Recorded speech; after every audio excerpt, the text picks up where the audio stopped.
السلام عليكم ورحمة الله وبركاته. ودنا يتكبرات إثيوبيانا الإثيوبيان ወንድሞቼ እህቶቼ አንድ ሁሉ ጊዜ የምጠይቀው ጥያቄ አለኝ። ይሄም ጥያቄ ምንድነው? በኢቃማ መተን ኢቃማ ከፍሎቻችን ያላሰራለን ወንድሞቼ እህቶች አለን። ስለዚህ ያንን እንዴት እናደርግ የሚል ጥያቄ ይጠየቃል። እኔ እህቶቼ ይሄን ነገር ብዙ ጊዜ በውስጥ ተጠይቄያለሁ፣ ተደውዬ ተጠይቄያለሁ። ለዚህ መፍትሄ የሚሆን ነገር አለ ብዬ አላስብም። እኔ አንድ እውነታ ልንገራችሁ። እኔ የማውቃት ቤተሰብ የሆነች ከኢትዮጵያ ስትመጣ ልክ እንደ ማንኛውም ከፊል ጋር ተስማምተን የፈለገችበት ልትሰራ ግን ከፊል እንዲሆን ተስማምተን መጣ። ከመጣች በኋላ ኢቃማ ላወጣልሽም ብሏት እስካሁን ድረስ የቆየች ልጅ አለች። ይሄ ድል እንዳያልፋት ወላሂ ያላናገርኩት ቦታ የለም። እዚህ ጅዳ ማቃቸው ሰዎች አናግሬያለሁ። ጅዛን አካባቢ ማቃቸው ሰዎች በማቃቸው ሰዎች በኩል እዛ አካባቢ የሚሰሩ ሰዎችን ለማነጋገር ሞክሬያለሁ። እስካሁን ድረስ ያገኘሁት ነገር ይሄ አይቻልም፣ የሚቻለው ድሮ የነበረው ከፊል ኢቃማ ካወጣ በኋላ እንጂ እሱ ኢቃማ ውስጥ ካልወጣ ድረስ ሌላ አካል ኢቃማ መውጣት አይችልም የሚል የመጨረሻ ሀሳብ የሰማሁት ይሄን ነው።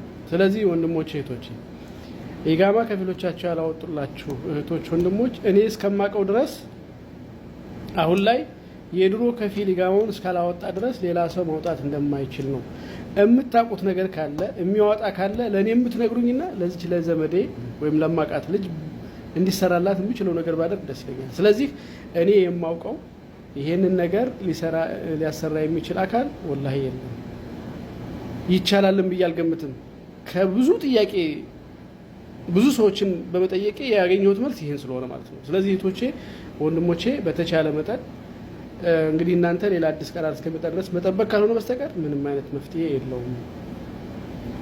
ግን ደግሞ አንዳንዶቻችሁ ይኸው ኢቃማ ሊስተካከልን አልቻለም፣ በጣም ተቸግረናል፣ እባካችሁ እርዱን ብላችሁ የምትሉ አላችሁ። አንዳንድ ጊዜ ቢያንስ እኛ ሰዎች ቆም ብለን ማሰብ ያለብን ነገር ያለ ይመስለኛል። ምክንያቱም ሁሉ ነገር የሚሆነው ሁሉ ነገር ስለተሟላ ብቻ አይደለም፣ ከፊል ስለተገኘ ገንዘብ ስላለ ምናምን አይደለም። አንዳንድ ጊዜ አላህ የቀደረው ነው የሚሆነው። የፈለገ ነገር ሁሉ ነገር ተሟልቶ በሆነ አጋጣሚ በሆነች ነገር ሊዘገይ ይችላል፣ ወይ የሆነ ነገር ሊያጋጥም ይችላል።